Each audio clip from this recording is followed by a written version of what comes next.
Welcome to Iron and Ceremony, Librarius Omnis, where we explore the depths of the Black Library.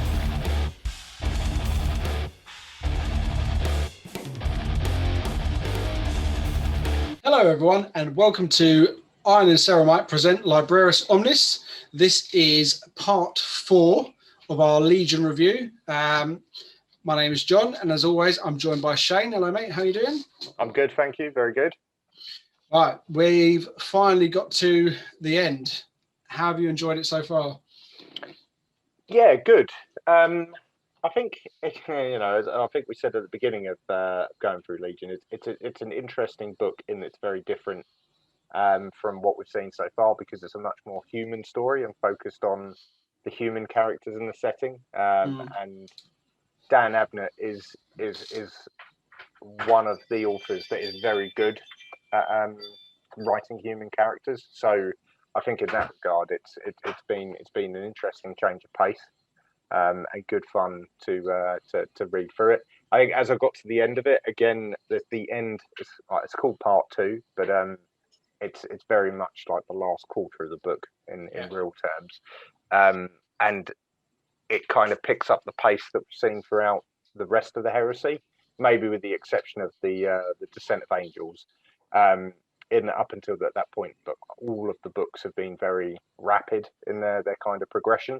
And this last quarter is definitely that. It definitely moves along at a pace and feels much more like the rest of the heresy. Also, as to be expected with the Alpha Legion, we uncover bits and pieces more about them, more understanding around who they are and what they're about, and it puts them.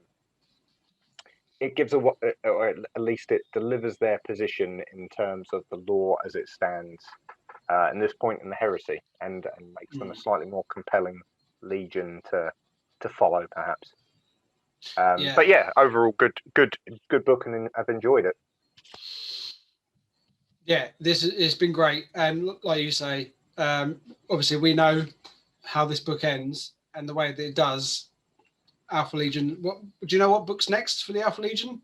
Do you know what? I don't, because I didn't look at that. I'm not even sure whether there's one that picks up from this or if there is another Alpha Legion book. But I mean, it would be nice if there is, because it's a Legion that off the back of this, you look at it and you go, okay, there's a bit. They're very different to any other Legion. Mm-hmm. Like if the archetypal legions at the moment, you've got. Those that are very good at sort of strategy and sort of tactics. Those that are just all out combat, and then those that are maybe a bit more, subtle in their approach. And then of course you've got the Thousand Suns for Short Psychers. But Legion is the only one where it's a very different way, or the Alpha Legion is a very different way of operating. And so it would be good to see where they move on from here. Yeah. Well, the only other appearance that I know of, and we've already seen, was in Fulgrim. Yeah. When they turned up to, not help in the end, or help Horus. And we had that interesting moment where Lucius was sat watching the parade, and the Primarch stood up on the castle and happened to notice that Alpharius appeared to be trying to make himself seem taller than he was. So we'll see. We know something's going on there. Indeed. So maybe that will get answered somewhere. We'll find out as we go along. And was it Alpharius? Exactly. Who was it? Who knows? Who was it? Cool. So before we go into a quick roundup of the first part, we'll do our shameless self-promotion. So as we've already mentioned a couple of times now, we now have a Patreon. If you like what we're doing and you want to help us put a bit more money into the channel and help us expand our content and just improve everything that we're doing, then you can pledge £5 a month to us, and as a thank you we'll pop your name up on the end credits as a thank you. If you want to plug your Instagram channel or something else you want to plug, we'll be more than happy to stick your name and that up there. Yeah. And then secondly, we also now have a Element Games affiliation. In our description, you'll see a link, or on our Instagram, you'll see the link. Click on that. If you're already going to go there and buy some discounted goods, all your hobby and equipment, if you go through us, let them know that we sent you. And then we get a little bit of a kickback at no extra cost to yourselves. And again, any money we make will go back into our channel, and we'll be very appreciative of it. Yeah. And otherwise, just please like, share, and subscribe to us on YouTube, because that will help us too. But enough of that. Let's get into a quick recap of part 1, Reptile Summer. I'll pass it over to you, Shane. Yeah, okay. Because there's a lot. There is. So I'll try and be relatively rapid with this. I mean, obviously, if you do want to go into the detail, there's parts 1, 2, and 3 that we've already done on this that cover off it in a lot more detail. But effectively, we met the story has revolved largely around the Geno 5-2 Chiliad. And notable characters within that: Hurtado Bronzy, Peto Sonica, Honan Mu, and Roxana Syed. So there's a few different characters there. I mean, obviously there's loads more characters than in the Geno 5-2, but they're probably the main ones, and we've followed their journey throughout the first half of the book, from their sort of opening engagements with the Nerf or the Nerfine, who are the human combatants on the planet Nerf. They are undergoing a war of compliance, and largely that compliance is being sought out or delivered via the Imperial Guard, under the overall command of what was his name? Lord Commander Namitjira, who is looking after all of the operations in the expedition fleet. Whilst they're doing this war of compliance, the Alpha Legion make themselves known, and their hand in how it's being delivered, and they are both. Hang on, sorry, mate, the dog's barking. That's right, mate. They are both very sort of pragmatic in their approach to war, but also stealth-like and very manipulative. And that's what we find in the first half of the book is very much a story of manipulation, in that everyone is trying to manipulate someone else for some gain. And then we're also introduced, of course, to the other main character that we see through this, and that's John Gramaticus, who is a human, a perpetual. So he's lived for 1,000 years. And he is under the employ of a group of Xenos, like a conclave of Xenos called the Cabal. So not one particular Xenos race, but multiple different Xenos races coming together, who have seen the coming of the heresy, and they need to engineer a meeting between the Alpha Legion and themselves. But both the Alpha Legion are very cautious and don't want to be manipulated. The Cabal are cautious and don't want to be manipulated. The Imperial Guard are not quite as cautious but don't want to be manipulated. So no one wants to be manipulated, and everyone's trying to manipulate everyone else. This goes back and forward through various different bits and pieces until we get to the very end of the first half, where things come to a head. John Gramaticus has kind of gone through a period where he thinks he's failed, but now he's come round again. And that's because of a revelation that the Nerfine have something called a black cube, and they are about to unleash it and effectively cause the downfall of the planet itself.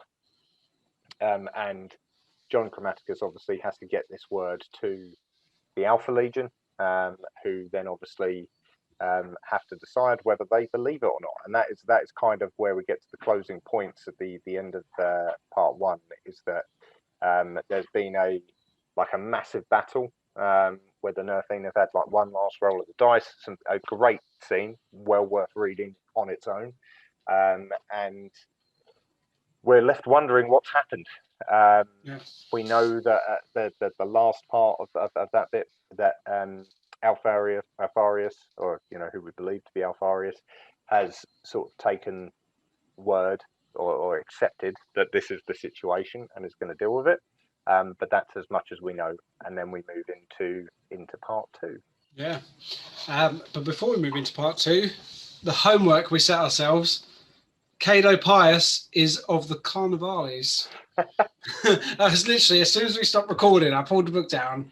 I was just like, flicked through it. We've got to know. I'm sure it's there. It's there. I'm pretty sure one of us, I can't remember which one of us, but one of us did say the Carnivales at one point. So I think you said it, and we talked ourselves out of it. Oh, okay, fair enough. Well, we should be more confident. We knew all along. We just didn't know we knew. Yeah. I think we were making more regiments than there actually were. We were, though. When I listened back to part 2 today, earlier today, there was another one that came up that I don't think we hear about anywhere in the book, but it did come up today, and it's the mannequins. Okay. And I was like, that's another one. So the Carnivales came up. We've had the clowns, the jokers, the Carnivales, and the dancers. The dancers. There was another one as well, and then now the mannequins have come up. So anyway, the names continue. Awesome. Right, so let's move into part 2. And we are now away from Reptile Summer, and part 2 is called The Halting Site.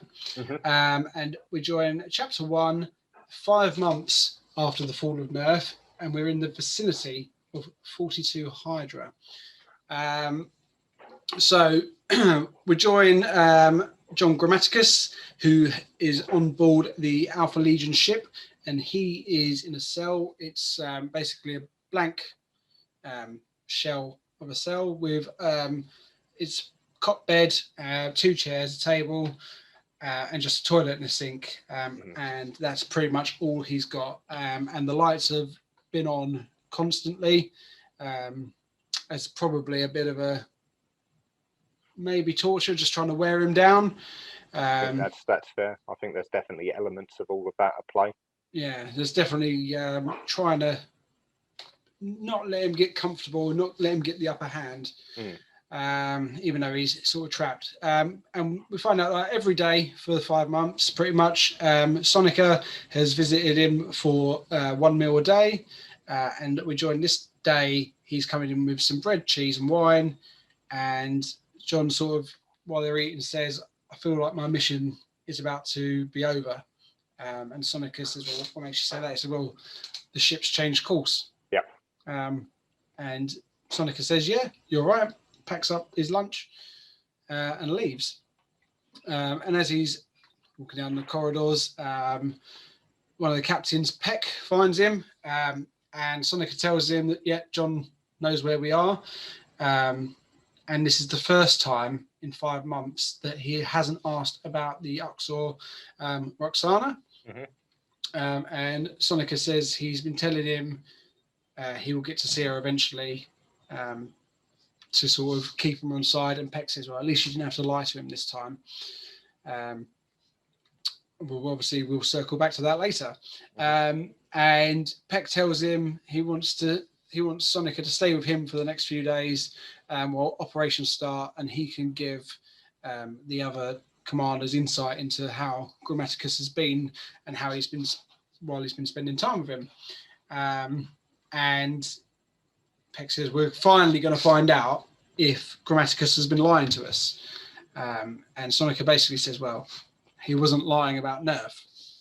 Yeah. We flash back now, and we'll get a bit more of an insight into the last day on Nerf. And basically, the sky, we know, became thick and sickly. Hurricanes started breaking out everywhere, and the planet was just dying. And we sort of left Gramaticus begging Alfarius. He said, the Alpha Legion need to get off this planet. Go and tell Namatjira he needs to leave as well. But as long as the Alpha Legion survive, everything else is inconsequential.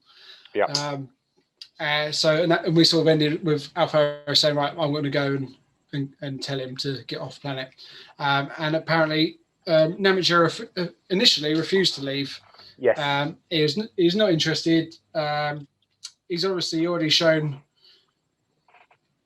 he's not too keen on the Alpha Legion anyway. So now being told you need to retreat after this horrendous. How long were they on the planet before this? Another 5 months, I think, in a losing campaign. It was dragging on. Yeah. And they're on the cusp of victory, and now he's got the Alpha Legion who couldn't be bothered to turn up to this final battle. Say, actually, we need to retreat. So he sort of dug his heels in until it became very clear that the planet was dying. Well, he laughed at him, didn't he? He laughed at Alpharius and sort of said, "Yeah, like at this point, you want us to turn and run away." And it was quite. It kind of says a lot about Namatjira at this point. Yeah, and you think obviously going way back to like how he thought, I wonder what Gilliman would have done. Yeah, because obviously he wanted Gilliman there. Would he have sensed like the planet's clearly falling apart? I don't think anybody really would have sat there for too long. No, I think once the evidence suggested itself, and I think that's exactly what happens, right? Because Namatjira, even he gets off the planet, right? Even though he begins laughing and sort of saying, we're not going to leave our hard-won victory, just on a whim. Even he then sort of actually. He probably looks out the window and goes, "Oh, this hasn't got any better." No, and then once he makes his decision, essentially they have 17 hours until the planet does self-destruct, and from there it's just pure chaos. You have the emergency evacuation going off with streams of dropships coming in and transport picking up any and every unit they can find. But you've got ships coming in, getting lost in storms, picking up troops, but never making it back and disappearing. It's not really put into too much detail. Like, you use your imagination. They're coming into a planet that's clearly killing itself. The ground's probably opening up in places and taking down whole regiments. And in the end, once all is said and done, more than half the expedition was actually lost to this blackness and left behind, including 6 Titans. Yeah, the head of the Titan, what's his name? Amin Jevith. Not particularly fond of Namatjira after this. No, well, he really wasn't, because he denounced him and took the returning his remaining men and Titans and said, "We're out of here," and they went back to Mars. Yep. And that was sort of the end of that campaign. Ended in disaster. Definitely not the way that he wanted it to end. No, absolutely. Well, he now feels like he's lost his honor, and like he's. So I mean, this is obviously we find this out as this part goes on, but he's lost his honor, and he's still following the Alpha Legion, as it were, on outside of Hydra Tertius at high anchor. He's still following them because he believes that this action that Alpharius is taking him on, or taking him with him, will be an action that will help redeem himself in the eyes of the Emperor. Exactly. He's he obviously, the Alpha Legion weren't wrong when they said get off the planet, and he hesitated. So now, he's going to stick to them like glue and find out what this all for. So moving on, back onto, I guess, present day in the book. Sonika. Sorry. So going back, joining present day in the book, Sonika goes back to Gramaticus and says, "Right, I'm going to take you to see Alpharius." He hasn't left this cell in 5 months. No, he's grown a big old beard because they won't let him have a razor. Yeah, I'd love to see what he actually looked like. Yeah, it'd be a right mess. And as they're wandering along, like Gramaticus sort of says, he's impressed that Sonika has the freedom to walk around on the ship by himself. And Sonika says, "Well, actually, I feel like a prisoner anyway. I'm alone." I'm sort of doing what I'm told by the Alpha Legion. Although I'm not confined to one room. I'm not really free. Yes, indeed. And as they're walking, sort of, Gramaticus stops for a minute and says that he thought he heard Roxana calling out to him, and Sonica just dismisses it and says, "No, that's just your imagination." And as they're walking through the ship, it's sort of noted that this is the first time we've seen inside the Alpha Legion ship, and they notice that it's very spare, where like the Emperor's Children's ships were all very well decorated, and art was everywhere in statues, and I think like on the Sons of Horus, it was more displays of like victories in battle, and all the honors and stuff. There's literally nothing apart from on certain doors they have signs and symbols and marks of the Hydra on certain doors. Other than that, it's just sort of plain grey steel everywhere. They get to one in particular door with a nice big Hydra on it, and the door rises up like a portcullis, revealing a large darkened room. And about 20 meters in, sat on a throne, is Alfarius, who's in his full war gear. And he tells Gramaticus they have arrived, and the expedition of Namatjira is 9 hours behind them. And when they arrive, they're going to deploy in full force onto the planet below that John has given them coordinates to. Yep. And Gramaticus warns them about going in ready for war. This is sort of for peace talks. Don't go in heavy-handed. Yeah. Because it's not going to bode well for you. But they say we're not going in unprepared. And the first sign of anything goes wrong, we will exterminate the Cabal. Because obviously, we don't like Xenos. We don't like different. We've come this far, but we're not taking any chances. And after they have this, then one of the side walls starts rising and exposes a large observation window out into space. And obviously, as the sunlight pours in, it exposes 35 full-plated Astartes who have actually been there the whole time. Yeah. And I don't think that even John picked up that they were there. And this is basically all of the captains and senior squad leaders. And we can see the planet they are orbiting, 42 Hydra Tertius. And Alfarius says that this planet is so old and it's in its dying days. Like, is the Cabal making a joke of them? Like, you've brought me to a planet called 42 Hydra, but this planet's dying like the planet you just rescued us from. And obviously, as we learned before, when we first met Gramaticus and he first met the Alpha Legion, he was told they don't like jokes. And don't be honest with them. Don't try and be clever with them, because that's not their cup of tea. Yeah. And John sort of lost for words, and Sonica says obviously through conversations they've had, he's learned this, that the Cabal actually picked this planet based on the name as a nod to the Alpha Legion's mark of the Hydra, not in mocking or disrespect. And Peck says no, that's just childish, and they don't actually appreciate it. And John says, well, it didn't mean any disrespect. He was just trying to break the ice a bit. But keep things civil. Another backfire for John's efforts. And we learn that the planet's surface is inhospitable to humans. There's like no vegetation really. It's got acid rain constantly going. And it's just dark and grim. However, there's a small area covered with white clouds that Alfarius points out. And John tells them that they actually planted elemental processors in order to prepare for the Legion's arrival. And that is the general meeting point. And they sort of zoom in, and we see there is some structures in that area that resemble Monlo Harbour. And he says, why have we been brought to a place that resembles the place we've just escaped from? And John explains that this is a halting site.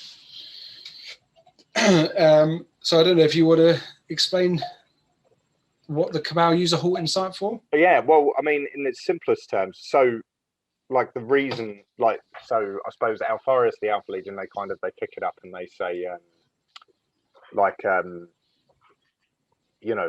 this looks exactly the same as Monlo Harbour. This, which was a site of, a planet that effectively was destroyed by not Xenos, but by humans, potentially guided by Xenos technology, corrupt humans.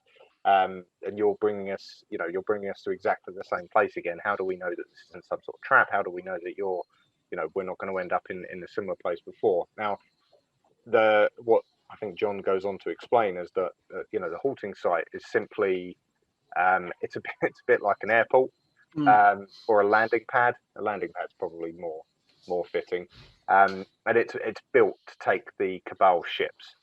So back on Earth, Monlo Harbour, that was an old halting site, obviously out of use, turned into a harbour, as it were. But the sort of structure remained, below the water surface, maybe just on top as, docks and various other bits and pieces. Whereas on Hydra Tertius, or I can't remember the name that Cabal give it, but that comes up in a bit. They obviously have a working halting site, which is there as a dock for the Cabal ship whenever it needs to land. Mm-hmm. And yeah, they say like the one that was at Monlo Harbour is over 12,000 years old. Yeah. And that obviously fell into disrepair and then used incorrectly. The one they're at now is 90,000 years old. And John's obviously, he's explained his life away, and he's fed up now. He says, you need to get me down to the surface and you need to come with me now. I'm the key. You need me. Yep. You need to go. And Omegon stands forward and says, before we even consider taking a step onto that planet, we want to know everything. And John just laughs at him and says that you've just dragged an entire military expedition across the galaxy based on my vague stories. And now we're here. Like, you're not accepting. And he tells them that chaos has been raging war since time began. And now humanity is now the target. And if they don't act now, chaos is going to start a civil war amongst the humans. Yeah. And Alfarius says, civil war in the Imperium is impossible. And the Emperor's plan is, and John cuts him off and says, it's utopian and destined to fail, and begs him to listen to reason and compares him to the other Primarchs, and says, the Alpha Legion are the only ones who can act. You're the only free thinkers. You're not lapdogs like the Sons of Dawn, or bound to Gilliman's ideals, or the Wolves' love of tradition, or berserk automatons like Angron's monsters. Yeah. Alfarius cuts him off and says that is the closest thing to heresy that's ever been said to him. But he hasn't drawn a weapon, as we've seen with other Primarchs when they're hearing these sort of stories, like Dawn, when he met Garrow and then he broke his neck just for telling him the truth. Like John says to him, look, you know what I'm saying is true. And you know what I'm like. My comparisons to you, to the other Primarchs, is true. I'm not being rude. Alfarius agrees and says, "Yeah, I understand. I am newest to this brotherhood because obviously we sort of picked up that he was the last Primarch discovered," and says that he feels the family arguments already. For example, Gilliman despises him, so in return he'll just ignore him back. Yeah. But there can be bruises between brothers, but never blood. Yeah. And it is impossible, especially now with the War Master leading them. I love and this bit. That John, like you can just see like the color drain from him, or like his soul just leave his body. And he's absolutely horrified at the mention of the word War Master. And he's like, how long has Horus been War Master? And Alfarius tells him it's been 4 months since the victory at Ulanor. Yeah. And obviously John's been prisoner for 5 months. 5 months, yeah. So he's had no way of knowing, and I don't suppose has ever come up in conversation because he's not needed to know it. And they say, yep, the Emperor, he retired from the Crusade. They had a big parade, and unfortunately, because of this mission that he's on, like the Alpha Legion didn't attend. Wouldn't able to go, yeah. But he did send envoys in his place. And we don't really get too much. So potentially the envoys, just on a bit of a tangent, as we mentioned just a while ago, are they the contingent that went to Fulgrim's aid? They could well have been. We don't know. What we probably know is that at some point, one of them, all of them, said that they're Alfarius, because that's what they do. That's the Alpha Legion. He actually sent 500 Alfariuses to. So he was there. Yeah, exactly that. He would have said something along those lines. That's just the way that it tends to go. I think it's like John Grammaticus's reaction, because he then starts going on about 2 years. It was like we were supposed to have 2 years. Like, our times are wrong. We now really can't muck around, and like he becomes quite agitated by any kind of conversation or discussion that goes beyond this, because it's like, no, we just need to get this stuff done now. Horace is this is bad news. Yeah, it's like he's come out of this cell thinking, cool, calm, collect, and talk my way onto the planet. And then the word War Master comes out, and any composure he had has just gone. Yeah, he can't handle it. He just needs to get his mission complete now. He doesn't have any other time to muck around with it. No, and as a result, he gets told, Sonica gets told to take him back to his cell. Yeah. So Sonica takes him quite roughly under the arm, drags him back to the cells, and all the while John's begging him to help. Use your position of trust. Get me to the surface, please, please, please. Yeah. And Sonica just says nah, and shuts the door. Yeah. And thanks for the bruises, by the way. I think he says thanks for the bruises, and that's it. Yeah. And he even tries asking him telepathically. Oh yeah. Doesn't like that. No, and Sonicus refuses and shuts the door.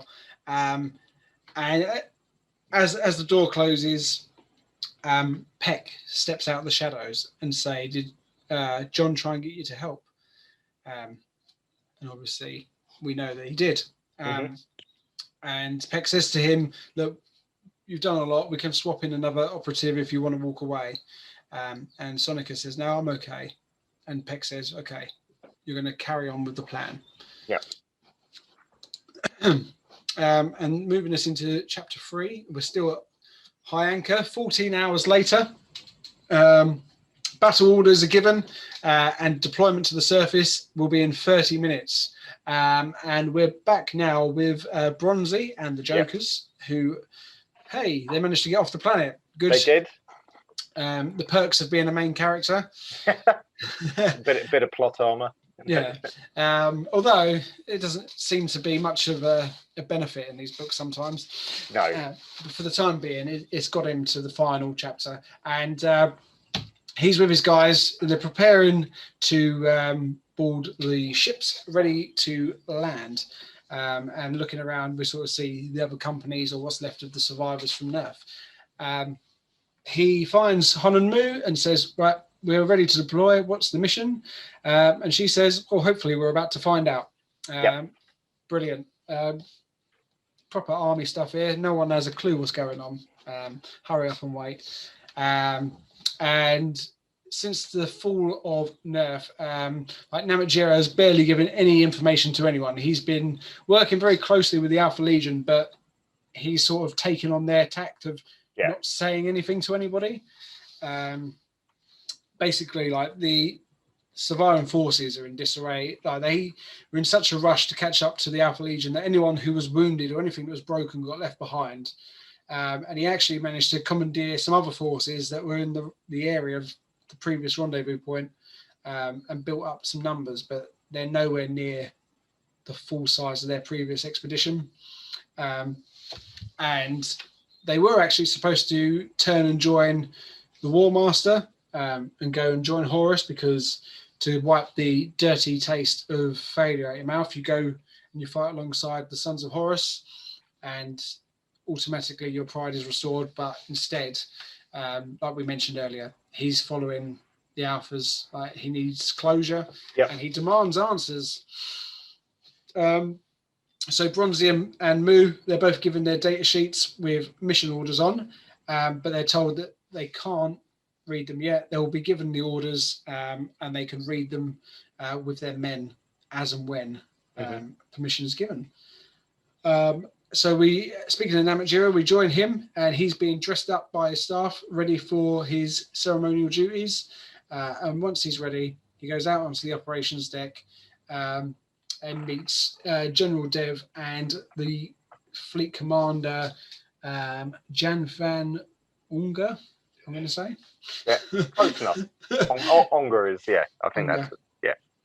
that's, yeah. So he goes out, meets these guys, and the fleet master asks if he can begin an orbital bombardment, which is obviously, we're the good guys, but what we do when we arrive at a planet is we just bombard it.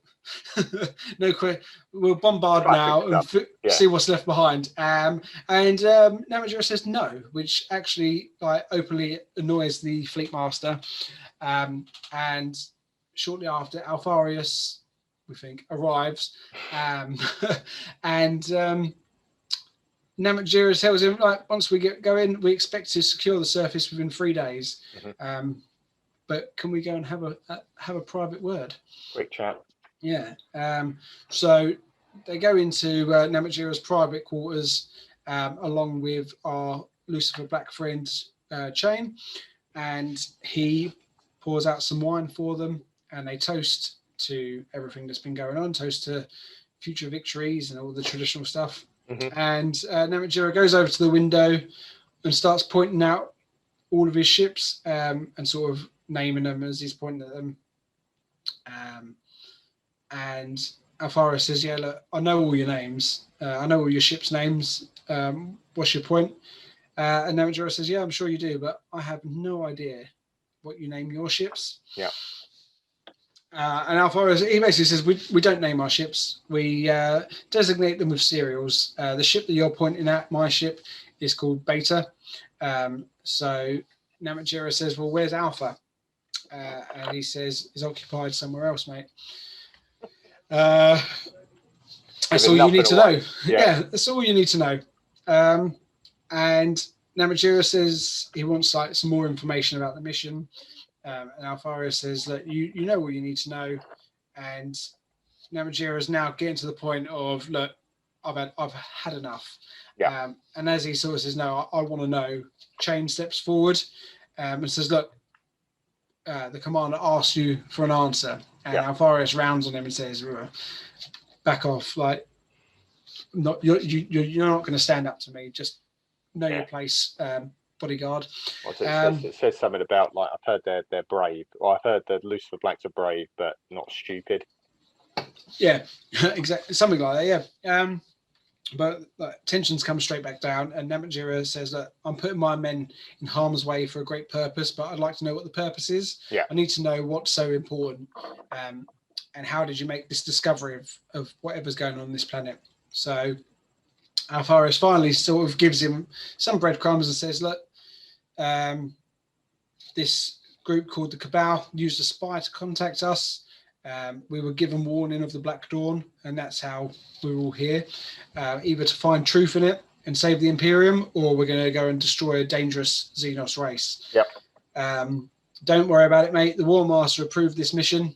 I told him the details, so we're all good to go. And he also drops the little tidbit that the spy is the same one who killed the Lucifer Black previously. Yeah. And Chain, obviously, he knows it was Koenig Henniker. Yeah. And with that, Alfarius leaves the room, and as he does, Namatjira tells him, look, we're going to go to that meeting with the Cabal. We're not being left out. Be ready to go.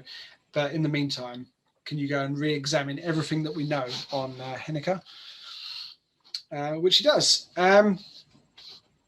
So while that's been going on, the order has been given for Bronzy to read the orders. Yeah. So he and Moo are surprised to read that their mission is actually to secure and hold some land rather than anything too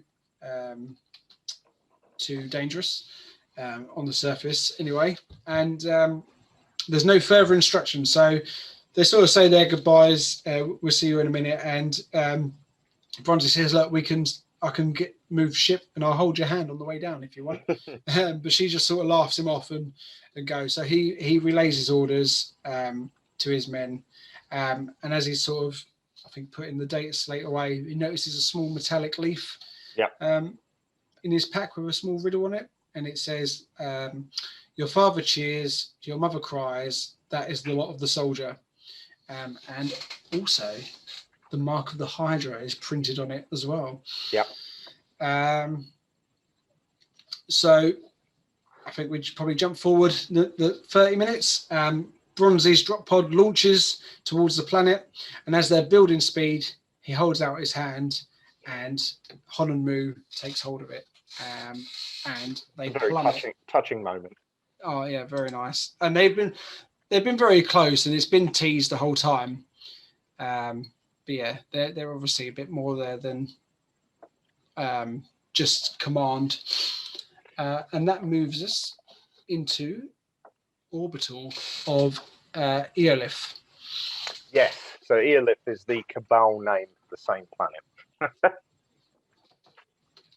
Yeah, just to confuse us as we're going through. So as everyone's launching towards the planet, or the first wave anyway, Sonica opens the door to Gramaticus' cell, says to him to get up, and he says, "What's going on?" And Sonica says, "Shut up." Chucks a las pistol at him and says, let's get out of here, get a move on. We're going to go and drop down to the planet. And John says, control word, bedlame. And as he does, Sonica freezes. So we find out now that John's been controlling him. He's been, during their meetings, he's been testing him, hasn't he? Trying to drop in, like, he wasn't sure it was working, or whether it worked, or whether it would work or not. But yeah, using his old, like, linguistic shtick has been in, like, the daily lunches and stuff like that. He has been,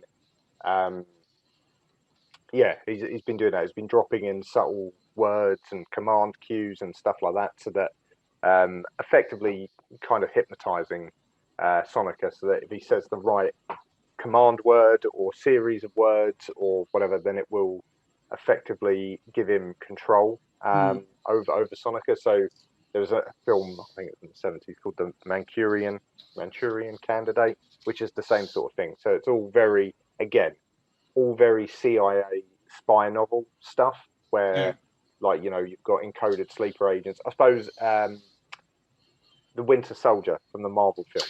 Same thing. That's cool. The same principle. So he thinks it's worked. Well, he tests it, doesn't he? He says, "Peter, what are you doing?" And he replies, "You're bidding, John." And Sonica calls him a bastard and says he tried, but he couldn't resist that in the end. And then John says, "Bedlame" again, and Sonica sort of snaps to and says, "Oh, what just happened? I feel a bit dizzy." And John just plays it off, says, "You were telling me something." And Sonica says, "Yeah, the fleet is deploying. We need to get a move on. There's a free drop pod that won't be missed for a few hours, at least until the next wave deploys. So if we hurry, we can get it." As they're sort of rushing around, so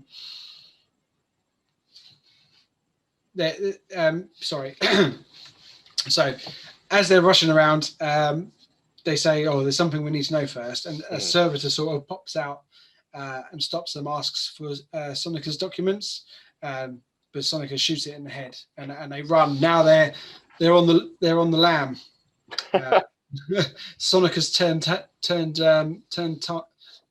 get my words out. Sonica has turned to the other team.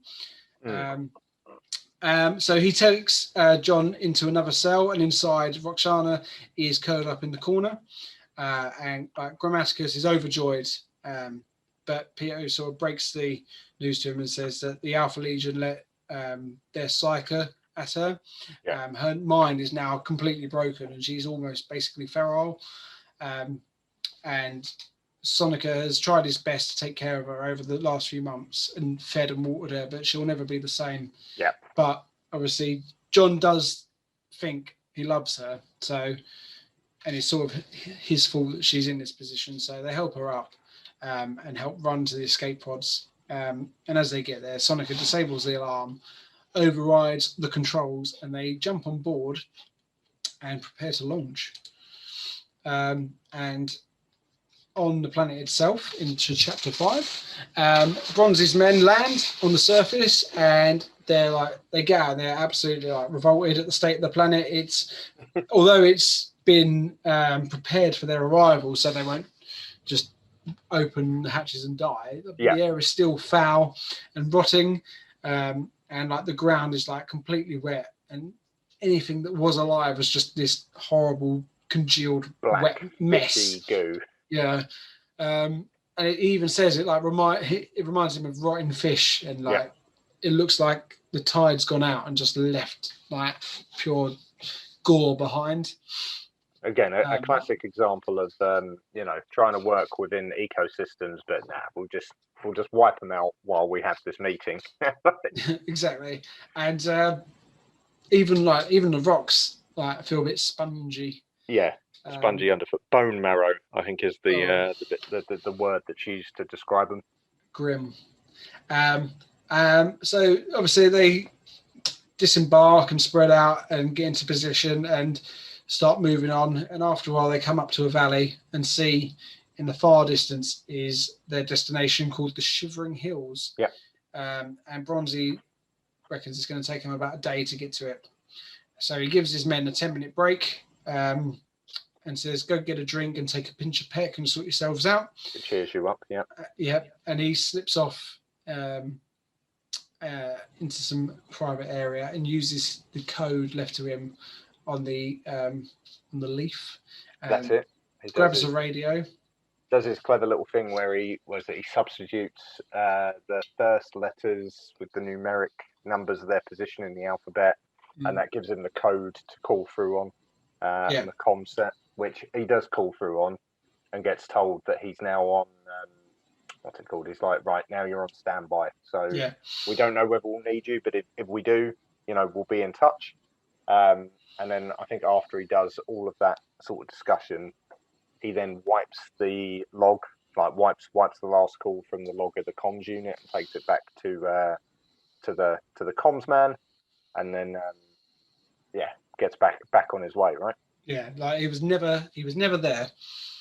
And while he's doing that, the other drop pod lands, and John, Sonica, and Roxana jump out and head in towards the Cabals location. And he says, look, the Cabal aren't waiting at the halting site. They know that humans like to shoot first and ask questions later, so they're tucked off to the side. Yeah. And I think he does point out as well that it was quite interesting that Alfarius didn't really pick up on it in terms of that, the halting site is a dock.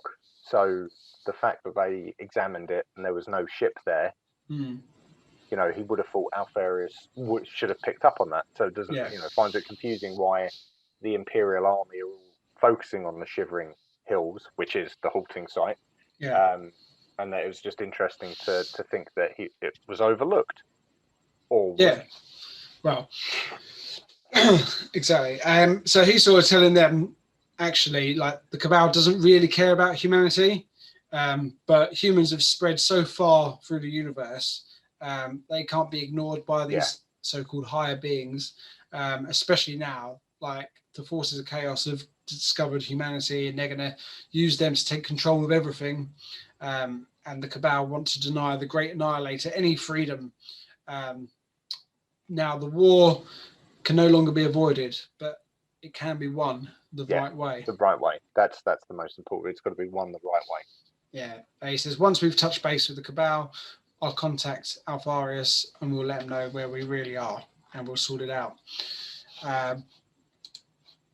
So back up in space, we join the carrier Loudon, and Chain has taken a shuttle from the main command ship towards the Loudon, which is the ship that Franco Boone happens to be stationed on. It is indeed, yeah. And he finds him preparing his men for the second wave to join the planet, and takes him aside and asks him about Bronzy and Sonica. And Boone tells him that Bronzy's down on the planet and Sonica died on Nerf. Because as far as Boone is concerned, that's exactly what happened. Chain tells him they're linked to suspicious behaviour, and Boone admits that he thought that at first. But after an internal investigation, it turned out actually they were just trying to protect the Geno 5 due to the actions of a rogue Uxor, Roxana, who was literally in bed with a spy. Yes, and he does remind Dennis Chain that he's also already looked into it and cleared them, as it were. So this is what is all of this about? This is old news now. You've got a het that's 5 months dead, and you've got another one that's down on planet. Like, why digging this up again? And Dennis Chain sort of like reveals that he now has new information that has caused him to look at it and question it again. And so needs to know the location of Bronzy, because I think he said like he isn't on our side, and he hasn't been for a long time. I think is the words he uses. Yeah. But we also find out someone who didn't make it off Nerf was fucking Strabo, because in his last report, he did get that last bit of information saying that Sonica had taken a spy into custody and left the battlefield. That's it. And Boone says, that was right before Nerf imploded, and nothing came of it. So we've lost a very key player. He's been with us throughout the entire book, and now he's gone. And we only met him very briefly as well. Yeah, we heard about him a great deal, but only ever saw him, like, properly met him once. Yeah, I don't think we mentioned it, because obviously, like, before he died, Shiban was saying, the clowns have been left in charge, or fucking Strabo has been left in charge of the clowns. And he was always worried that Strabo was going to ruin it. But actually, we find out, like, when they actually met him, Bronzy and Sonica, he was actually quite a decent bloke and done quite a good job. Yeah, so he got a bit of a bad rap. He did, and it was almost like everyone that became his nickname. Like fucking Strabo was just, that was his nickname rather than any slight on his abilities. It just seems to be that's what he was labelled as. But it was even when they were talking to him, I think just before Gramaticus revealed himself, they made a joke and he went, "Oh, let me guess," and then Strabo even said, "Let me guess, fucking Strabo." So he's not like, he weren't dumb to it. No. But I mean, he's dead now, so who cares? And we leave the carrier swiftly into chapter 7. So Gramaticus and co arrive in a dank cave and says, "Look, we're just going to have to wait here for the Cabal." He says, I might have to flect. That's it. Yeah. And like at that, because it's the first time I think he said it in context. Certainly Peto, Sonica, and Roxana, who is, as I said, is more of at this point, is like a dumb mute than anything else. But neither of those two would even understand what it really is. And Gramaticus is becoming a bit like manic. He's like he's not really explaining himself anymore. He's not talking about stuff in detail. He's just like, I've got to do this, I've got to do that. Like, he's a man with a lot of time pressures, as he's realised that this whole thing is now escalating, and so he's gonna flect, which is what we've seen before, where they communicate via pools of liquid, and in this cave there is obviously a pool of liquid, and I think as he bends down to start doing it, it says like they notice the temperature drop and it gets very cool in the cave, and then the Cabal make themselves known, and they're all standing there. They kind of step out the shadows all at once, and it goes through a bit of a description of all of the various different Xenos that exist in the Cabal. Yeah. Some very interesting ones, like all the way from like sentient gases through to like lupine type creatures and insect type things and all sorts of stuff like that. Yeah. And I have to say, when I was reading this, Rick and Morty have really sort of ruined it, because I was just imagining them on a planet with all the random aliens they have. Birdman and the cog guy. And there was even like the one episode with the gas cloud on it as well. That's true. That is true. So I don't know.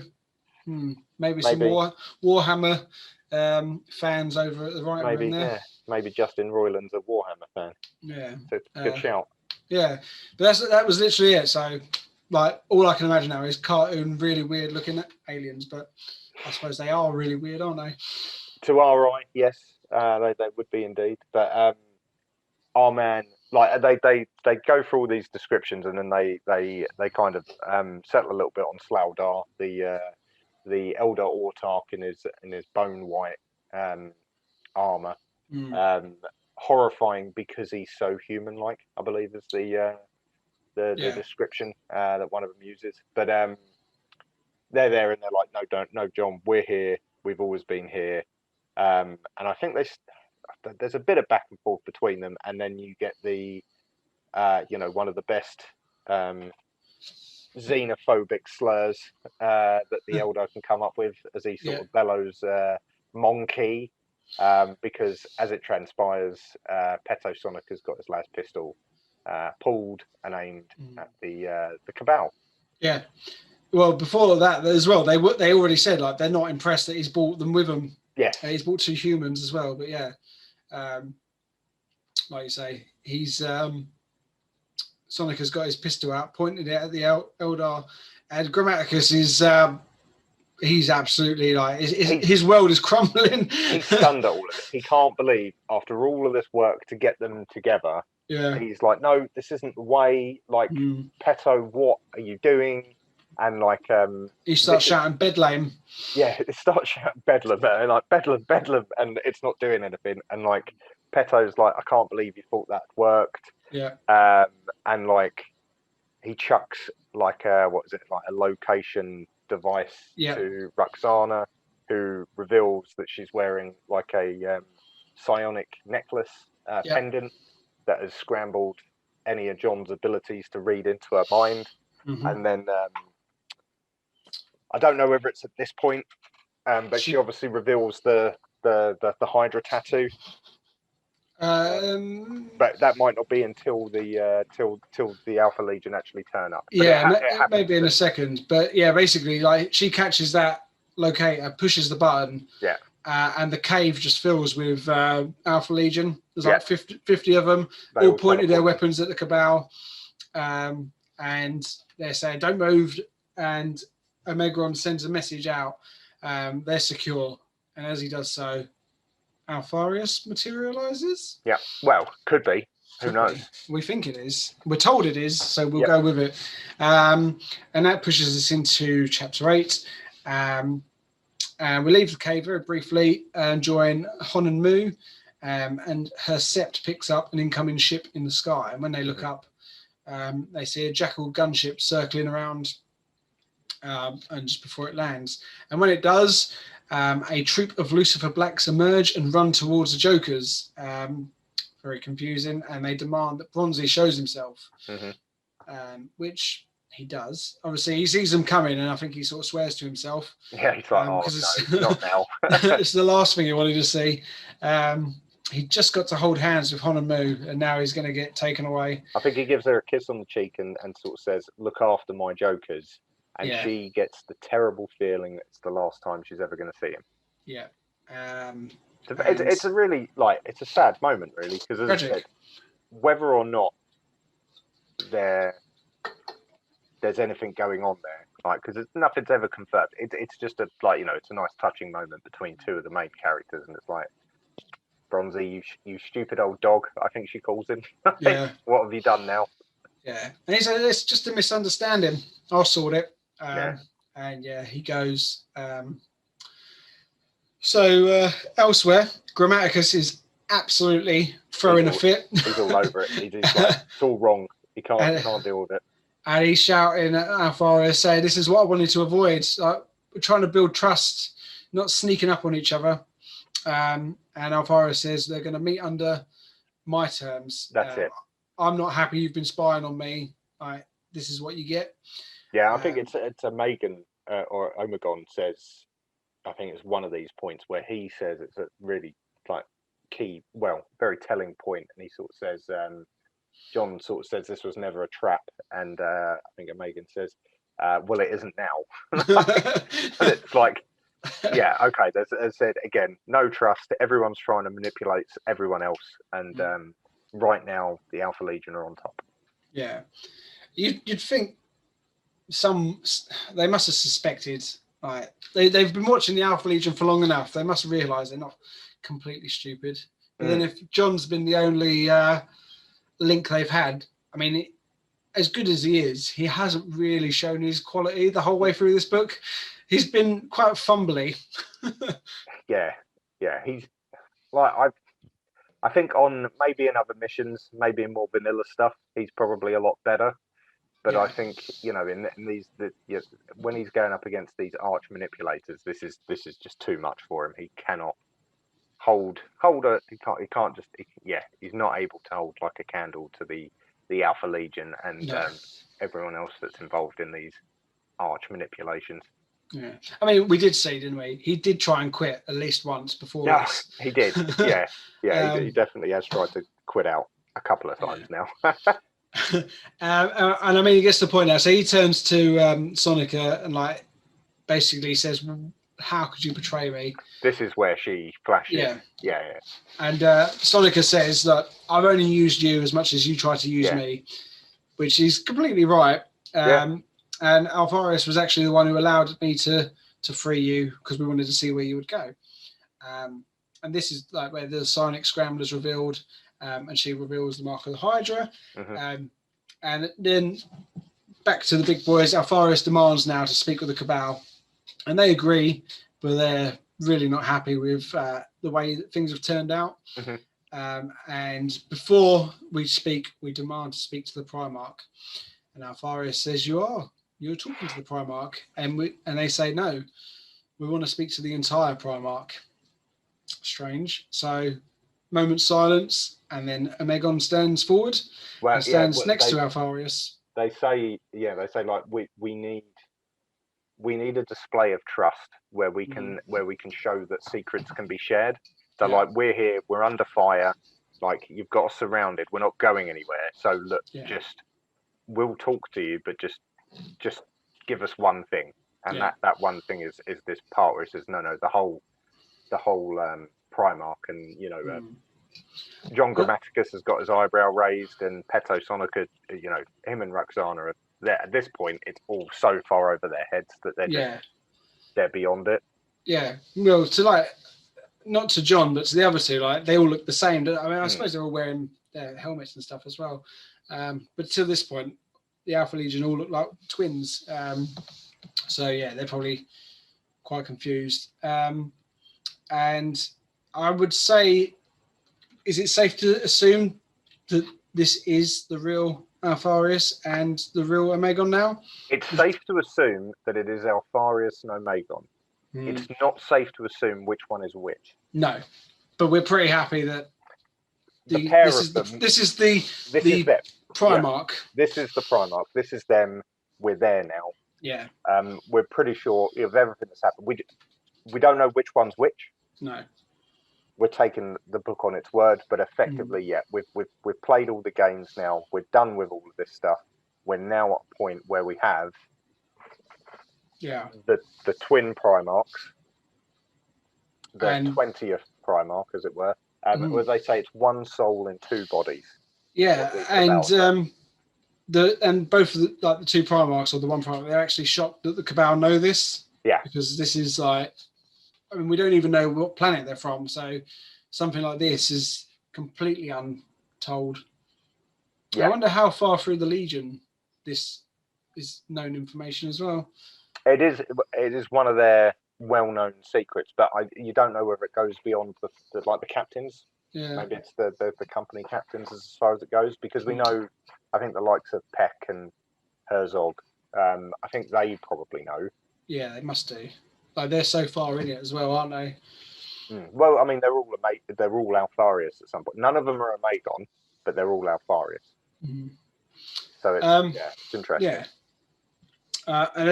So before we go anywhere, that we get a bit of a spill now, and the Cabal basically say, look, after years of study, they know that within the Primarchs, the first son and the last are the most important for what Horus will do and for what they must undo.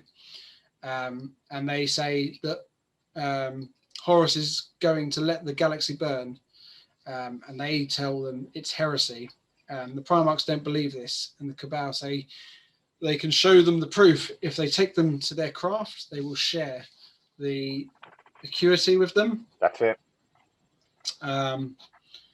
Yeah, and we are now 3 hours later. We're back up orbiting the planet, and Bronzy has been taken on board the main command ship, and he's been dragged to the brig, stripped down, completely naked, and strapped to a lovely iron chair, and is watching as his belongings are being shredded and examined. No one's talking to him, but he knows he doesn't want to be here. Yeah. And eventually Chain comes to him and say that you are suspected for being a spy for the Alpha Legion. And Bronzy denies this and says you've made a mistake. Chain walks over to his belongings and holds up the green metal scale with the code on it. And Bronzy denies knowing what it is. And Chain puts it back and then points at the mark of the Hydra, clearly burnt onto Bronzy. Mm-hmm. And this takes all the way back to the beginning. If you remember our intro to the book, before we got into chapter 1, we had 2.5 pages where Bronzy was talking to us, telling us his name, Yes. and quite clearly it became towards the end of that he was being tortured, and this is where we rejoin. Just so very, very, very quick recap. My name is Bronzy. I'm Hetman. I'm very trained with my weapon. And yes, he has trained me how to tell secrets. He's trained me how to do this. But I won't tell you who he is because we love him. And for his efforts, he gets probably burnt, twisted, cut, stabbed. Use your imagination. Yeah. So we'll leave poor Bronzy to his fate for now. And up on the command deck, alarms are going off as a giant ship has materialized and uncloaked amid the expedition fleet and is heading down to the planet. Now Jira is demanding them to attack it, but before anyone can do anything, the electrics go down and until the ship is clear, and then things start coming back online. And down on the planet, Holland Moo and her aides and any other Uxor in waiting are in agony. Yeah. This ship enters the atmosphere and lands. And the men or soldiers on the ground look up, and it's as if a city is landing on the shivering hills. And Namatjira is absolutely furious that all this has gone on under his nose. Like, he's been waiting for Alpharis to call him to join him for this meeting, but it's happening without. Yeah, he's livid because it's all different timelines and timescales to what Alpharius has given him. It's all wrong, and then he's thinking it through, and then he clicks, and he's like, unless Alpharius was lying to me, and that he's already having the meeting. Well, so sorry, go ahead. So I was going to say he said I'll be ready in 3 days, and I don't even think they've been on the planet an hour. Hours, yeah. Yeah. So I like that his reaction is now he says to the fleet master, target this ship and wait for my order to fire. Yeah. And like you say, Chains come back to him and he's kicking off and says he expected the Alpha Legion was just going to hold this area until I could make my way down there. Now, I've been lied to. Yeah. And Chain tells him that, we've got Bronzy in custody and we're torturing him, but he's not telling us anything. And he says, look, keep torturing him until he's broken. Yeah. And demands they get the Primarch on the box to him because he wants some answers now. Yeah, he wants to know what's going on. He doesn't. Yeah, he's all over the place, and he's just generally he started to go down a road where, again, he goes back to where he wished, like it was the Ultramarines and Rabute that was there, because now it's gone down this road, and he's like, look,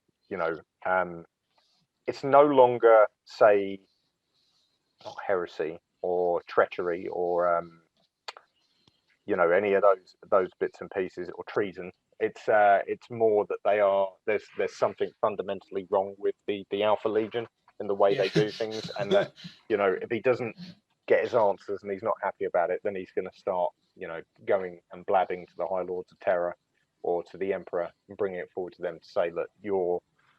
I think he says it with a conversation with Chain, and says it's not the first time that a Legion has gone beyond their remit.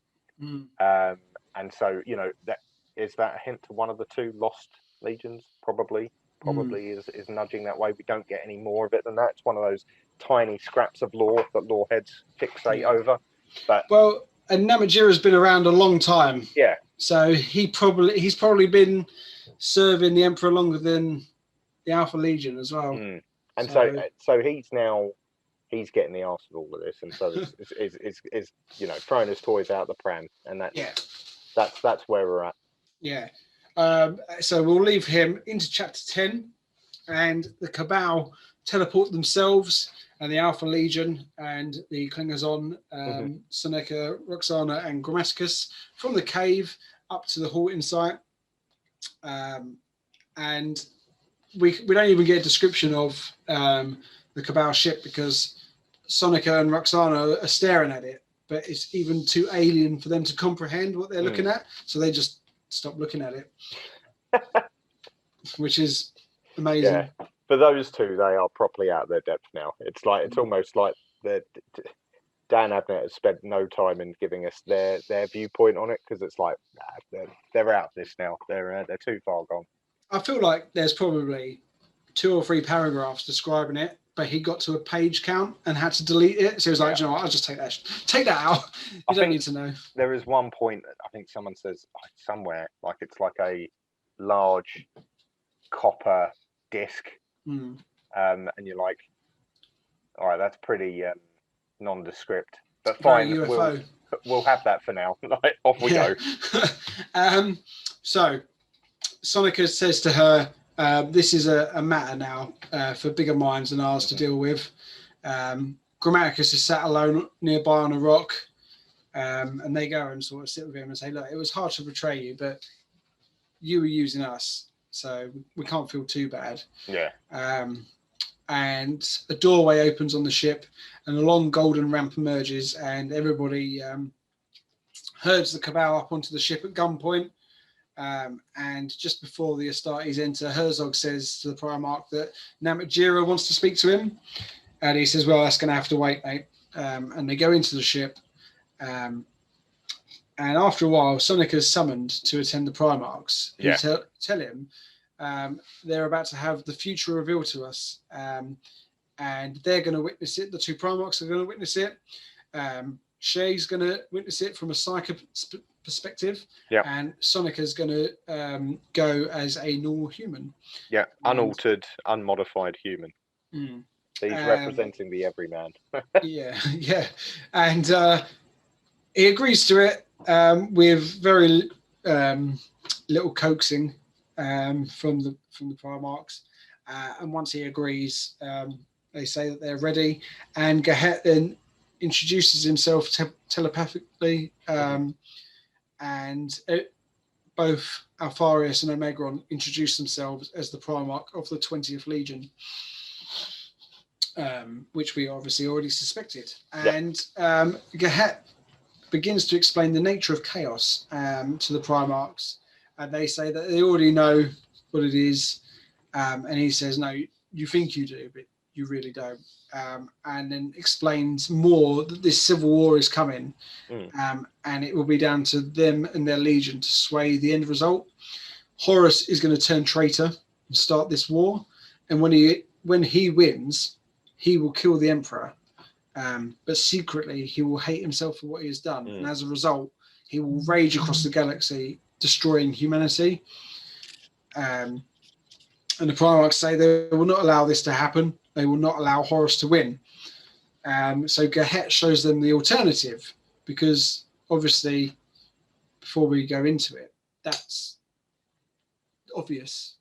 They've been shown Horus is going to betray the Emperor. He's going to betray all the Primarchs. He's going to betray humanity, and then and they've sinned that he's going to kill the Emperor, which is unthinkable at this point. I mean, just slagging off a couple of Primarchs was heresy, but to actually see the most beloved Primarch kill the Emperor, they say no, we're not going to let that happen. Non-negotiable. Sorry, you've come to the right legion. We'll stop it. Yeah. Because we don't want humanity to be wiped out. So Gehet then shows them the alternative, where the Emperor will slay Horus, but he will be cast to the Golden Throne as a cripple, and humanity will stagnate, and as a result, chaos will return, and the Great Annihilator will achieve victory. So that is, from my limited understanding, pretty much what's going to happen. We know, playing 40k, the Emperor is the corpse king on the Golden Throne. Corpse God, yeah. Well, yeah, because this is. I'm just trying to remember. Is this what they're seeing? Because this is what Gehet tells them. It's not. He hasn't shown them yet, has he? No, he's pretty much telling them. I don't know if they're getting a glimpse of something. Because they get to look at it like in the acuity. Yeah. Okay. That's so. Yeah. It's basically it's coming. It is coming, and it's something we'll talk about once the book's done. Yeah. But yeah, it's that whole this is the earliest view in the heresy we get of the end game, as it were, other than when Horus is getting shown his premonitions. Yeah. This is the one where they're like, these are the two outcomes. It's either Horus loses and the Emperor is struck down, and it's like thousands of years of misery as the Imperium sort of propagates and dwindles and chaos continues to fester. Yeah. Or it's the War Master wins and goes on a total tear because he hates himself for what he's done. Yeah. And actually, in that scenario, chaos loses. Yeah. Because they just burn out too quickly. Very Fulgrim killing Ferrus Manus and then getting his mind back. Oh, it's I think Librarius says it to one of them. It says, or it might be a Magon that says it, but it's like, so victory is in losing. Yeah. And like, it's for us playing in modern, like when I said, up to where it is now in the timeline, you go, okay, so this is we followed timeline B. Because we know this happened at the end of the heresy. We know what happened to the Emperor. Yeah. So if all of this stuff the Cabal was saying is right, then the entire 40k timeline and story arc is on the one where Chaos eventually wins. So, we may as well pack it all in, right? And just buy Chaos armies. Death Guard, mate. I know. I chose well. That's it. Exactly. You've got to buy more of them now. Right? Exactly. That's it. But coming back briefly, so Gehet tells them that they must join Horus and help him win, as the destruction of the human race is the only thing that can save the galaxy. Yeah. So we don't want the Emperor to win. We don't want humanity to stagnate, because eventually chaos will creep in, as we know. So, we need to go and kill the Emperor now. And, Horus is going to destroy humanity, but that's going to save everybody but humanity. Yeah. And the Primarchs refuse. They don't buy it. Like you're right. So they weren't shown anything. They were just explaining this. Yeah. They're like, show us your proof. We've heard this all before. This heresy, this chat that you keep coming up with. Yeah. Like, stop telling us this. Show us this proof. Yeah. So he does. He shows them something else. He shows them the acuity. We don't see it, but what we see is the reaction of the two Primarchs, or the one Primarch, which forces them back. Sonica sees it. He falls to the floor in tears. Yep. And the Psyker just drops dead as his mind is destroyed by what he's seeing. Yeah. So ending chapter 10. And they emerge from the chamber. I've gone a bit too far there. There we go. So they emerge from the chamber. Sonica's carrying the Psyker's body. And everybody outside is quite shocked to see that someone's come out dead. Yeah. Sonica can't speak. Roxana's trying to ask him what's happened, and Gramaticus tells her that he's been shown the acuity. And it's a wonderful, terrible, but wonderful thing, as it shows us the chance of how to save, spare, and protect. But that's it, because at that point, like Sonica turns around to Gramaticus and says, like, wonderful. How can you call it wonderful? And Gramaticus says, because it shows us a way out. Yeah.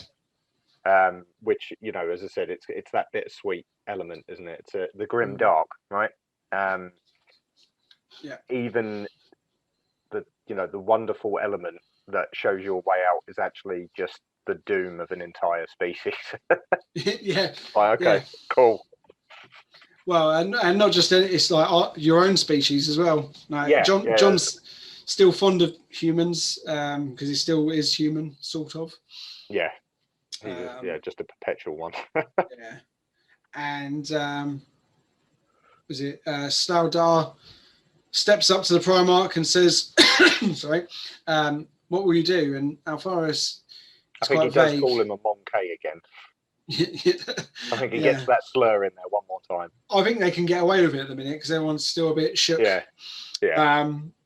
And Alpharius says that everything I've done has been for the Emperor. The Emperor stands against chaos, so everything I do now will be for the Emperor. For the Emperor. So you can read into that. It's quite an interesting exchange because, like, the Autarch says, like, you know, are you going to be different to the other Monkey? Are you going to have the bottle to do this? Because you know, it doesn't say envy, but it's almost like you have the power to do this if only you can, you know, you're able to take the stand. And that's where he then goes into the monologue and he says, we're going to do this. Yeah, we are going to go down this route. And as you said, quite right, he says everything I do from this moment onwards is for the Emperor. Yeah. And as I said, that's quite ominous because you're like, okay, like it sounds like he's just heard that for him, you know, for chaos to be defeated, Horus has to win, and the Alpha Legion have to effectively turn traitor. Yeah. But then at the same time, they're also saying we will never be traitors. We will always be for the Emperor. Because the Emperor is against chaos. So in killing the Emperor, we're helping him because it reaches end goal, not in the way that he probably envisions or would want, but maybe in a way that he would understand had he been shown it. Yeah, which goes back to the point where the Cabal earlier in the conversation with John had said that they had considered the Emperor to join the Cabal. Yeah. So, but that's theories to get into. I think somewhere else. Say, the Emperor is also, like, as I said, he's got this utopian ideal, and I don't think he'd ever get on with the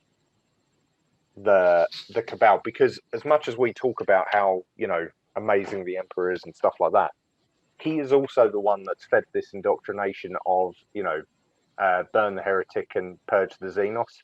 Like, he's not down for Xenos. He's down for humanity being number one.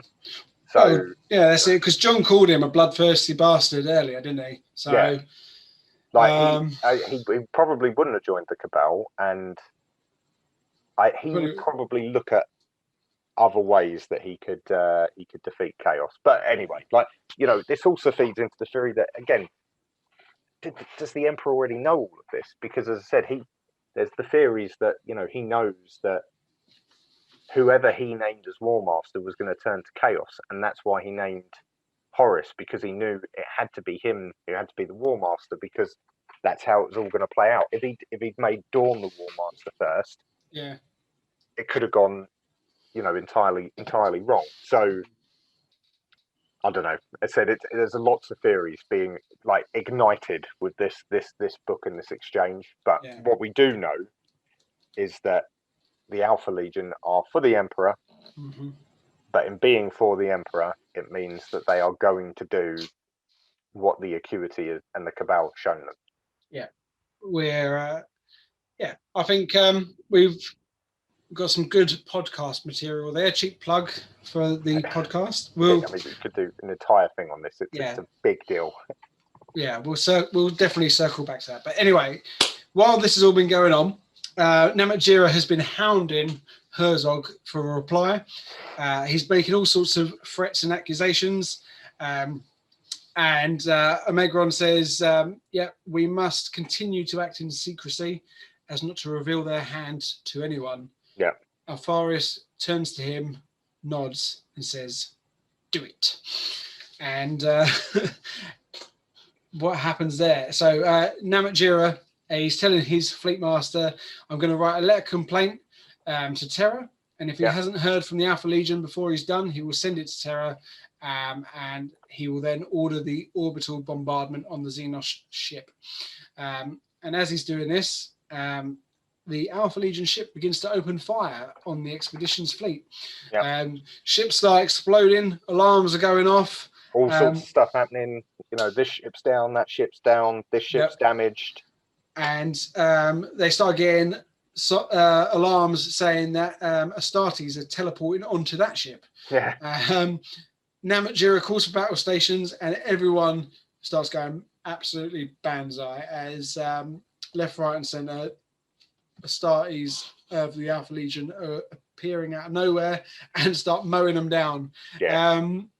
And down on the planet's surface, the Cabal ship launches off into space, and as it does, Honan Mu feels through her sept the sonic amplifiers that were put there to make the part of the planet hospitable to humans has now deactivated, and she can feel that their purpose in getting there has been served. She can see above, like the soldiers can see above, ships are exploding, a battle is happening, and she knows no one's coming to save them, and she can feel the atmosphere is changing and the natural poisons have begun to rise. She doesn't know whether it's going to be in hours or weeks, but she does know that, you know, there are going to be more corpses added to the piles that were already littering the floor. Because Xenos fauna. And there were, I mean, not that it matters really, because there were a lot of people on that planet. They deployed. They deployed half of the expedition fleet, because obviously the other half died on Earth. This is because that's what I was going. Where like the only way out, like when the Alpha Legion, like when Omegon says, you know, we still must act in secrecy. The only way they're going to be able to act in secrecy in this is for the entire 670th Imperial fleet to be wiped out. Because if there's any survivors of this engagement, they're just going to grass the Alpha Legion up. Well, I mean, the commander was writing a letter of complaint grassing them up, wasn't he? So, and then you think Gene before Gino and all that stuff, like they're going to, they're all getting wiped at this point. And just goes to the point of just because you're a fairly main character like Honan Mu, pretty good character through this. Well, she's gone. The Joker's gone. Right.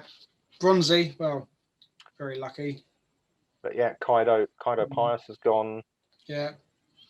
Franco Boone's gone. The Gene Whips, they're all gone. Well, Yeah, it's pretty poor showing for the Geno 5. The Emperor saved them for so long. They served their purpose. And pushes us into chapter 12. And Namatjira is ordering his men to fire everything at the Beta. More expedition ships are getting blown up. And they see a second Astartes cruiser emerge from behind the planet. Alpha. This time, it's the Alpha. And he's resisted slightly, but now Namatjira is allowed Chain to lead him to an escape ship because it's not worth hanging around. Yeah, during this entire period, Van Onga and Namatjira have been back and forth well, I say back and forth at each other. Van Onga's been like the voice of reason, calmness, and strategy, and Namatjira is just banging his fists, shouting fire a lot, and like, why can't we take it down? And it's like, it's an Astartes battle like barge, like, and it's just, you know, the Beta's popped up in the middle of us on a war footing, and it's just decimated the fleet, and then suddenly from the other side a second one's popped up, like, and Van Onga's just like, you know, this is it, we are totally boned. And Namatjira can't really see that, and obviously now it's getting dragged off by the Lucifer Blacks. And I'll let you go into. Just before that, so obviously Bronzy's been tortured this whole time, and he's still being tortured, but now he can hear the fighting, and his torturers sort of stopping and trying to figure out what's going on. I mean, he's wrecked, like, he's in really bad shape, but he's still able to get a bit of a laugh out of these guys, and he says they're coming to save me, and I think one of the torturers sort of goes back towards him, maybe to finish him off, and as he does, the door bursts open, and Sonika and our other friend Fanna pile in and kill the guards, and they sort Bronzy out, and they say, right, prepare to teleport us off of here. And Bronzy turns to Sonika and says, why do you look so grim? So not everybody has to die. No, it says, like, it's Sonika says to Bronzy, like, because he asked him, like, you know, how come you're here? And he says there's a personal favour from the Primarch.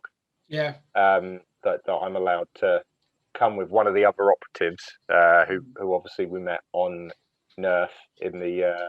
He was one of the ones that was ready to kill Sonika the first time round. And obviously this time he's helping rescue Bronzy, because I think it's him that then says, you know, we look after our own. And that's it. And we've heard it a couple of times. It's probably one of the only things that anyone from the Alpha Legion said that's honest, like, you're one of us, we'll look after you. And here we go, it's happening. And that is the last we're going to see of them for this book anyway. So, but as you said, they're not dead, which is, you know, as I said, there's a bit of a change of pace for a lot of the human protagonists in this book. I definitely like Bronzy and Sonika. I know we don't know, but I hope we see them again in a book later down the line. I don't know, actually. I'm not sure. But maybe if there is another Alpha Legion one, I'm sure there will be. So it'll be interesting to see if they do pop up again. But we'll move back on to so Chain and the Lucifer Blacks are taking Namatjira, and they're running to the escape pod. And Chain says over the comms, be ready to launch. The commander will be on board in 20 seconds. And out of the shadows steps Alfarius, who says, no, I don't think he will. He has his sword drawn, and the Lucifers do not hesitate. They go straight for it and attack, and Alfarius rips them apart. Like, he's crushing skulls, cutting them into pieces, breaking necks. And he's just swatting them like nobody's business. Like, I don't even think it has much of an effect. I was going to say again, it's another this little section. It's another one where I think if you didn't want to read the whole book, if you're happy to take the gist of it from these, like, there's the battle that we talked about before that you should read, where you see Bronzy earning his pay, I think this little section is really good as well because it just shows the power of the Primarch. Like in taking out all of these Lucifer Blacks with his Gladius and his fist, like there's no guns for him. And then particularly the bit with Dinner's Chain that comes up. Yeah, which, man. Again, I'll let you take over. So like the Lucifer Blacks, they're gone. Like they're crack team, hard to kill. They're gone, and it's just Cheney left now. And he again, he doesn't hesitate. He gives really good accounting of himself. Yeah. Like everybody else, I didn't even think they made contact with Alfarius. And this guy, I mean, he actually gets into some combat hand to hand with him, and he manages to go for a killing blow and thrusts his blade straight through Alfarius's armor and actually into his torso, causing blood to seep out. Yep. And sword is stuck. And Alfarius looks at the wound, looks at Chain and says, "That's all you get." And then bang, cuts him in half straight down the middle. I mean, it's hard, isn't it? Like Chain, he wasn't like a character that you warm to, but he was such a good character. He was a really good character, and I think what I like about this is that I'm glad he got to go out and combat, like, because I feel that was the way he had to go out. I'm glad it was doing what he done there. I think the thing with Dinner's Chain is that he's a very good analog, because he's a very driven, he's almost like the perfect human soldier. Yeah. But even the most perfect human soldier that's following his missions, doing everything, is the most highly trained he can be. All he can do is like draw a sparring blood from a Primarch and then get chopped in half. It's like that's the gap we're talking about here. And so, I mean, it was good that he got his moment, but at the same time, it was just never gonna compare. No. You think maybe if the size difference wasn't there? I mean, he's dead, but he can say, "I drew blood from a Primarch." What could have been quite nice, and I don't think it ever would have happened, because as I said, he was also too good, and that he could tell the difference between them. Yeah. Maybe if it had been a normal Astarte, like on Earth, not in power armor or whatever, and he was calling himself Alfarius, because that's what they all do, and they'd had the fight, and then he'd been like, "No, I killed Alfarius," and then he's getting killed by Alfarius. That might have been a nice thing to have done, but I don't think that matters. No, it doesn't. I mean, good show. Yeah. But in a less another fitting ending, but a less honourable ending. Alfarius barrels down the corridor, walking towards Namatjira, who's now on the floor, begging for his life, begging and screaming, "Why are you doing this?" Yeah, why? And Alfarius replies, "For the Emperor." Cut to black. Oh man. As you'd expect. And we'll really, really quickly. So we go into the final part now, and we're with John Gramaticus. He's on the Cabal ship. Obviously, they've made off from this planet, going off on their next business. And Slaudal tells him that you've been successful, but John's not happy because his success means the death of the human race. Why so sad, monkey? Yeah. And he is walking now towards the external hatches, and even Slaudal says, "Where are you going?" That's the external hatches you're going to. And John doesn't really, he just says, "I know," and thinks to himself, "This isn't my first death, but I hope it's my last." So you can only imagine he jettisons himself out into space now. He's had enough. For the lore heads out there, we will, like, spoiler alert here, John. That's fine. We do see Gramaticus again. Having said that, I don't know the timing of it, so I don't know if it's more of like a what's it called, a prequel of Gramaticus. But I do believe we see him again in some of the other lore and stories. So it's not the last we see of him, because he's a fairly interesting character. I think any Perpetual is. Yeah. But yeah, a fitting ending, and he kind of, as he heads towards the outlocks, he kind of says like, I think I deserve this, as it were, in terms of the ability to ignore Slaudar as he wanders out to his next death. Yeah, and I mean that's it. That's Legion. That was a cracking book. I mean, I thought that we were going to hurtle through this part, and I mean we really haven't. No, I mean it's we have like a lot of the other books. We've hurtled through it because a lot happens. So we've never, we've not stopped talking, as it were. We've kept going. There's lots to cover in this particular book, but I think it picks up the pace dramatically. Whereas the first half is almost, it's a lot of tension. It's a lot of, as I said, spy thriller, like webs within webs, the dark within dark, secrets and lies, as the subtitle would say. This is, all of that is stripped back and revealed, because at this point we can't have the secrets anymore. And so it's just like, then this happens, and this happens, and this happens, and this happens, and this happens. And so it's just like, that's why, even though, it's taken us, 2 hours to go through it, it's still, because it's quite this, then this, then this, then this, it doesn't stop, it feels quick. Yeah, no, you're not wrong. I was just surprised that it's almost 2 hours, but I mean, it's worth it though. It's worth going over, and I mean, what a book! No, really, really good. And as I said, the number of follow-up questions that this book sets for the entire setting is really interesting, because I look at it now.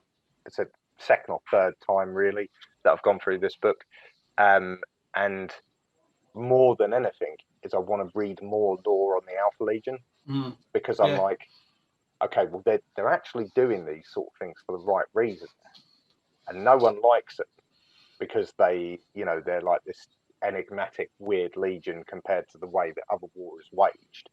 But what do they do? Where do they go next? How do they justify what they do? How do the Marines under their command keep, like, because not all of the Alpha Legion are going to be like, is this really the right thing to do? Like, what happens with the Alpha Legion? It's just such an interesting point to pick up. And if you think about the legions in play in the Heresy as it stands up to this book, it's quite interesting, because you've got the Lunar Wolves now, the Sons of Horus, who are all in.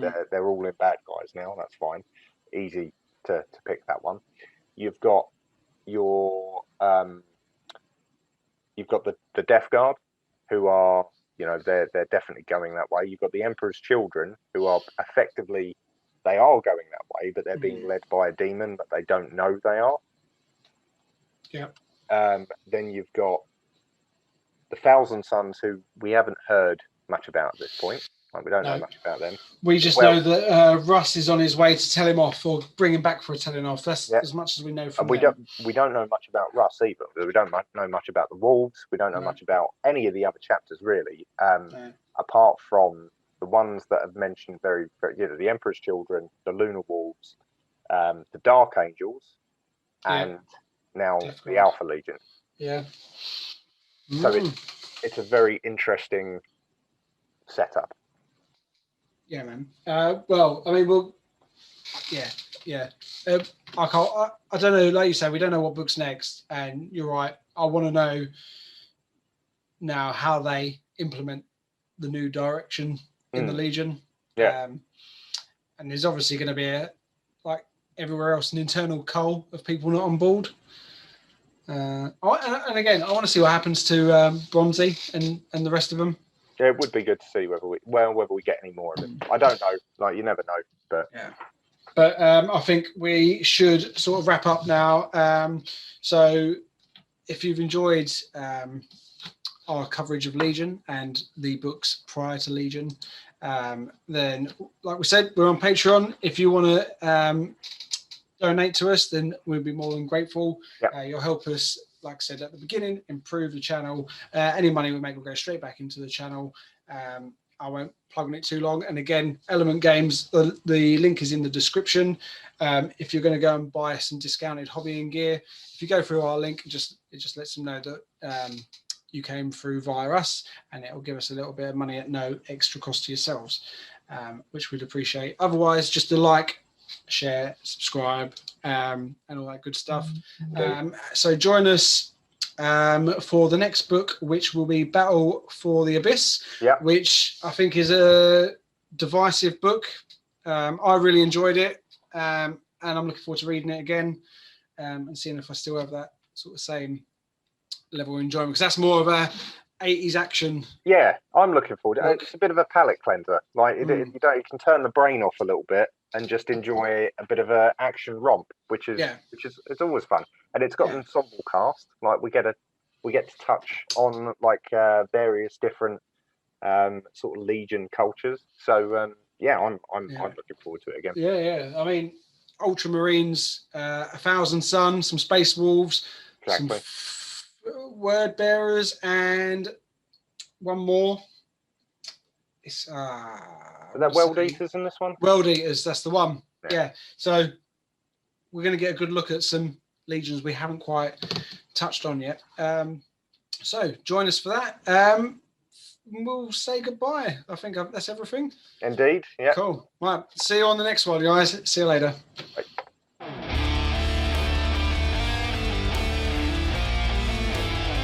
As always, we would like to thank you for listening to our Iron and Ceramite podcast. If you liked us, then you can also find us on YouTube, Facebook, Instagram, and any other good podcast services.